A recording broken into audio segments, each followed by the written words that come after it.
Welcome to our first video in a series given by the Mezrab Storytelling School. My name is Rafael Rodan and I will be guiding you through this course. In this course, we will teach you how to take a personal memory from your life and through a series of exercises, craft a wonderful little tale out of it. Like this, you will be able later on to take any memory from your life and make plenty of stories.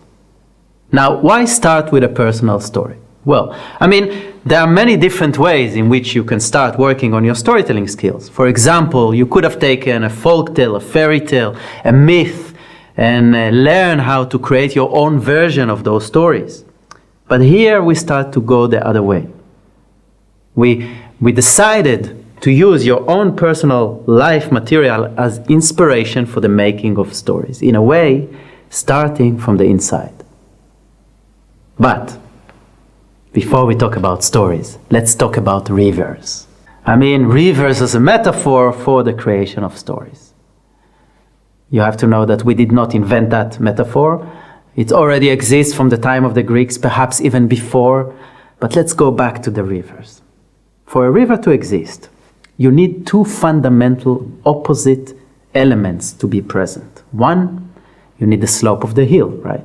You need the shape of the valley that will carry the water, the burst of the water from the mountain into its safe haven. You need the shape and you need the burst of the water from the mountain, right? I grew up in Israel and I'll tell you, I remember walking in the desert under the heated sun and the guide after a few hours of walking say, you are in river so and so. But I look around and there's no water anywhere. Well, I could see the shape of the valley, the rocks scattered around. Yes, I could see that millions of years before there was a river there, but now no water.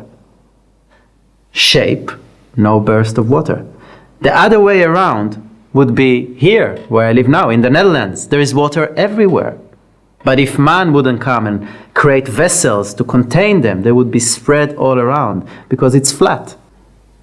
No shape, water. Shape, no water. You need both. Now, how is that relevant for art? Did you ever have the experience of watching a musician play on stage and watching him or her playing their instrument perfectly, seeing how they are accurate in the way they're playing it, they're phenomenal, they're quick, they're technically perfect, virtuosic, but you're sitting there and you're kind of going like, I don't feel anything. Perfect shape, no water. The other way around would be if you magically plant yourself in my bathroom while I was taking a shower and you would hear me singing. You would hear plenty of water, not only coming from the shower, but emotionally through the words of the song. You will see me up high and down low and tears of joy and tears of sorrow, and it will be full of life, but there would be no the right tonality to it, and it wouldn't be in the right rhythm, and after 2 minutes your ears will hurt. A lot of water, no shape, going nowhere. Art needs both. For example, a personal story crafted accurately with the right sequence of images planted carefully by you, knowing where you start, knowing where you end, and how you create the line, the tension, the structure, so the meaning you want lands at the end in the mind of the audience. Perfect shape. And at the same time, you're there, emotionally available, allowing the words to move you. So your own life experience, emotional life, flows through the vessels you created. Both exist, and magic is created.